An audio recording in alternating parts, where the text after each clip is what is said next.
Bangladesh football দল যখন Saudi আরবে ট্রেনিং ক্যাম্প করছিল তখন সেইখানে যোগ দিয়েছিলেন ইতালি লিগে খেলা তরুণ ফুটবলার ফাহমিদুল। প্রথম দিন থেকেই আলো ছড়িয়েছিলেন তিনি। সবাই অবাক, এত প্রতিভাবান একজন খেলোয়াড় যিনি কিনা প্রস্তুতি ম্যাচে হ্যাটট্রিক করলো।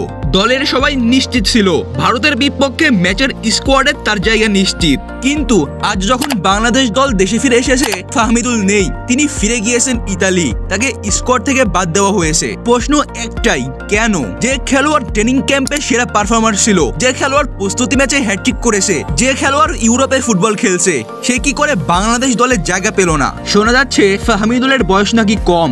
17 বছর বয়সী লামিন ইয়ামাল বার্সেলোনার হয়ে মাঠ মাটাচ্ছে, স্পেনের হয়ে ইউরো খেলছে, অথচ আমাদের দেশের এক প্রতিভাবান ফুটবলারকে বয়স কম বলে বাদ দেওয়া হলো। এটা কি শুধুই অজুহাত নাকি আসল কারণ অন্য কিছু? সমস্যাটা আসলে কোথায়? সিস্টেমে? Quota system? এইটাই নতুন কিছু নয়। এর আগেও আমরা দেখেছি প্রবাসী ফুটবলাররা বারবার সিন্ডিকেটের শিকার হয়েছে। দেশের জার্সিতে খেলার স্বপ্ন নিয়ে আসেন, কিন্তু শেষ পর্যন্ত ফিরে যেতে হয়। কারণ একটাই, তাদের জায়গা সিন্ডিকেটের বাইরে।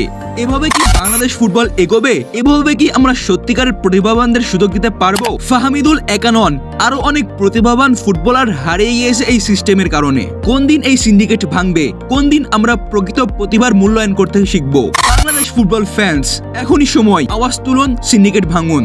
এই সিন্ডিকেট ভাঙতে হলে আমাদেরকে আওয়াজ তুলতেই হবে।